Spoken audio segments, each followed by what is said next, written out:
De retour dans Smart Tech, comme promis, le rendez-vous du week-end est consacré à l'addiction aux écrans, un phénomène de société perçu depuis peu comme une réelle menace pour la santé mentale. Le cabinet GAE Conseil dévoile dans Smart Tech aujourd'hui les résultats d'un sondage exclusif avec Odoxa et rapporte une situation inquiétante concernant les usages que font les Français de leurs écrans. On en parle avec Alexis Péchard, addictologue et fondateur du GAE Conseil du cabinet. Bonjour. Bonjour. Bienvenue dans Smart Tech, Alexis Péchard. Merci beaucoup de nous accompagner aujourd'hui. Je le disais depuis peu, globalement, depuis quand on considère l'addiction aux écrans comme une réelle addiction, peut-être au même titre qu'une addiction aux psychoactifs, par exemple? Alors c'est très récent, mais même précision, aujourd'hui au niveau des principales classifications internationales des maladies, les cyberdépendances ne sont pas encore même reconnues. C'est-à-dire qu'on s'y intéresse scientifiquement, il y a énormément de recherches, on en parle effectivement de plus en plus, il y a une prise de conscience, un intérêt sur la thématique, mais ça n'est pas reconnu aujourd'hui médicalement. Aujourd'hui, l'OMS ne reconnaît uniquement dans ce qu'on appelle les addictions dites sans produit, l'addiction au jeu. Donc tout ce qui est écran aujourd'hui n'en fait pas encore partie. Ça n'enlève pour autant pas le caractère addictogène, addictif de la question des écrans, et avec tout ce que ça englobe derrière, parce qu'il y a de multitudes d'activités qui peuvent être addictogènes en soi, derrière tout ce qu'on peut faire sur des activités en ligne. On va en parler évidemment. Moi j'ai une question, est-ce que c'est un problème lié à l'activité professionnelle, puisque vous intervenez dans les entreprises? Est-ce que cette addiction aux écrans, c'est lié à la profession et au métier qu'on exerce? Pas que, non. Aujourd'hui, ne serait-ce que les smartphones sont extrêmement monnaie courante, si je puis dire. Ça n'a pas forcément d'impact ou de lien direct uniquement avec la question de l'organisation du travail et des entreprises. Bien évidemment, vous avez des secteurs et des postes sur lesquels on va travailler sur écran, et donc on va avoir un temps écran hebdomadaire qui va venir cumuler un temps écran au travail plus un temps écran important à titre privé, bien sûr. Donc il va y avoir un phénomène cumulatif en nombre d'heures qui peut dépasser les 7 heures, 8 heures, 9 heures, 10 heures parfois par jour en cumul écran, donc c'est très important. Mais ce n'est pas uniquement le monde professionnel qui va venir induire les cyberdépendances. Et je le vois au cabinet, les cyberdépendants qu'on accompagne ne sont pas uniquement sur des pratiques en lien avec une dépendance au travail. Mais alors en quoi consiste votre travail, vous, aujourd'hui, auprès des organisations, auprès des salariés? De quelle manière vous intervenez? Aujourd'hui, c'est vraiment des actions de prévention primaire, de sensibilisation sur l'usage des écrans. Et la première chose, c'est le mot que j'ai employé, c'est prendre conscience de son temps écran. Pourquoi? Parce qu'on a souvent tendance à minimiser par méconnaissance et par non-conscience, parce que l'un des premiers phénomènes que l'on a avec les écrans, c'est la notion de perte de contrôle et de perte de temps passé, donc on n'en a pas conscience. Donc c'est d'auto-observer ce temps écran, le temps écran au travail, le temps écran hors travail, et ce, quelles que soient les activités.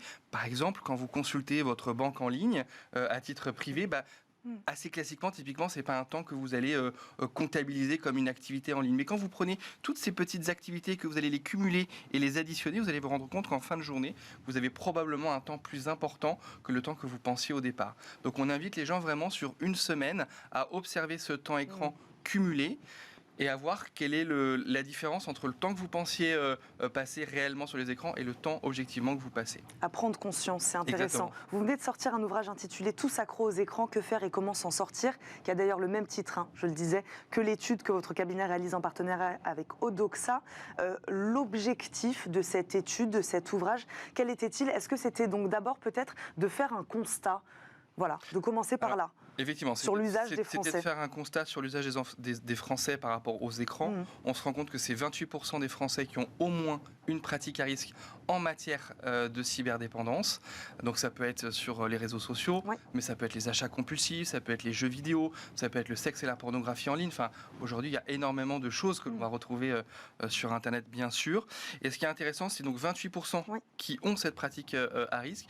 Si on s'intéresse sur les plus jeunes, la tranche des 18-35 ans, on va grimper à 45% qui ont au moins une pratique à risque.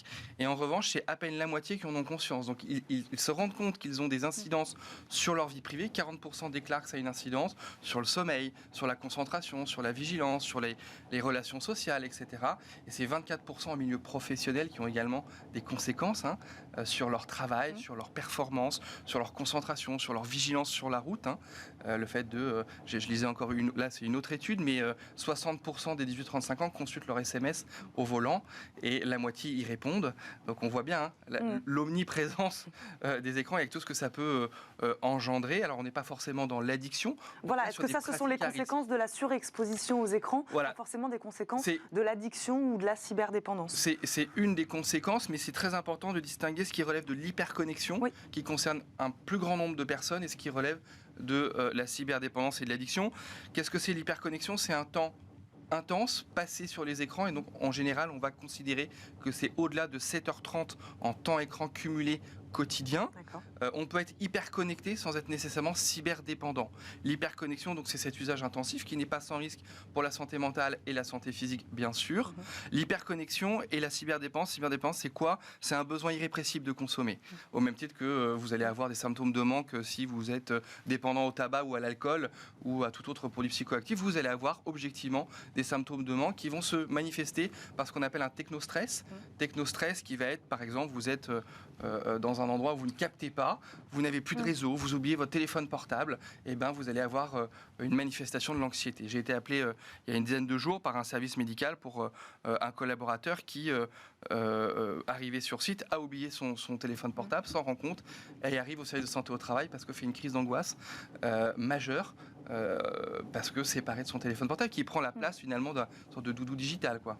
Et comment faire la différence entre ceux qui consomment leur écran, donc qui se sentent mal parce qu'en effet ils se rendent compte qu'ils n'ont plus leur smartphone avec eux voilà, en début de journée, ou par exemple vous parliez des achats compulsifs, vous parliez des jeux. Comment faire la distinction entre celui qui se rue sur son smartphone pour jouer ou pour acheter, et là en l'occurrence peut-être qu'il ne s'agit pas d'addiction aux écrans, mais peut-être d'une autre addiction. Voilà. Comment on distingue tout ça? C'est assez complexe, et surtout aujourd'hui les recherches, on est encore relativement au début.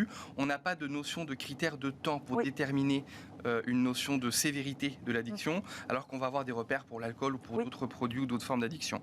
Ce qu'on va retenir aujourd'hui, c'est la notion de perte de contrôle qu'on va retrouver quelle que soit l'addiction. Quelle va être la perte de contrôle qu'on va avoir de son outil sur sa vie, et quels sont du coup les retentissements, les incidences que va avoir la personne sur sa vie privée, sur sa santé, sur son alimentation, sur son sommeil, sur ses relations aux autres, etc. Donc c'est vraiment cet ensemble qu'on va venir mesurer, mais donc c'est un travail peu d'orfèvre individuel qu'on va faire en consultation pour évaluer justement ces retentissements sur le plan clinique pour la personne qu'on prend en charge. Vous dites aussi comment agir, hein, c'est le titre de l'ouvrage et de l'étude. Que faire et comment s'en sortir? Est-ce que vous donnez également des solutions dans cet ouvrage? Est-ce qu'il est difficile de se sevrer? Quelle solution simple, hein, peut-être déjà, commencez-vous à donner à ceux qui auraient peut-être une tendance addictive? La première chose, c'est d'en avoir conscience. Et ça, c'est valable pour quelle que soit l'addiction ou la pratique addictive. Et on est sur des pratiques qui sont extrêmement banalisées. Aujourd'hui, on va vous dire je suis addict à mon smartphone. C'est même plus ou moins bien vu. Ça peut être associé à une dimension de performance. Enfin, on peut le dire très facilement. On va vous dire moins facilement que vous consommez de la cocaïne ou du crack dans un dîner. Voilà, c'est un peu moins socialement admis. En matière de prise de conscience, dans l'ouvrage, vous allez retrouver une dizaine d'autotests qui sont scientifiquement validés, qui sont étalonnés sur la population française et qui vont permettre de s'auto-évaluer pour voir pratique par pratique les réseaux sociaux, les jeux vidéo et ainsi de suite, voir où vous en êtes et dans quelle mesure ça va avoir une incidence sur votre vie. Et puis ensuite, effectivement, c'est des conseils pratiques pour réguler son usage des écrans et son temps de connexion dans la mesure où on ne serait pas dans une situation de dépendance. Tous accros aux écrans. Merci beaucoup Alexis Péchard d'être venu nous parler de cette addiction. Aujourd'hui, je rappelle, vous êtes donc addictologue évidemment et fondateur de GAE Conseil, du cabinet GAE Conseil. Merci beaucoup d'avoir été avec nous. Merci à tous les deux d'être restés avec nous jusqu'à la fin de cette émission. Philippe Legrand, je rappelle, vous êtes le président d'Infranum, et Hugues Lemaire, associé chez My Data Models. Merci beaucoup à tous les deux. Merci à vous de nous avoir suivis. Demain, c'est le best-of de la semaine dans Smart Tech, et lundi, vous retrouverez évidemment Delphine Sabatier. Moi, je vous dis à très vite sur Bismart.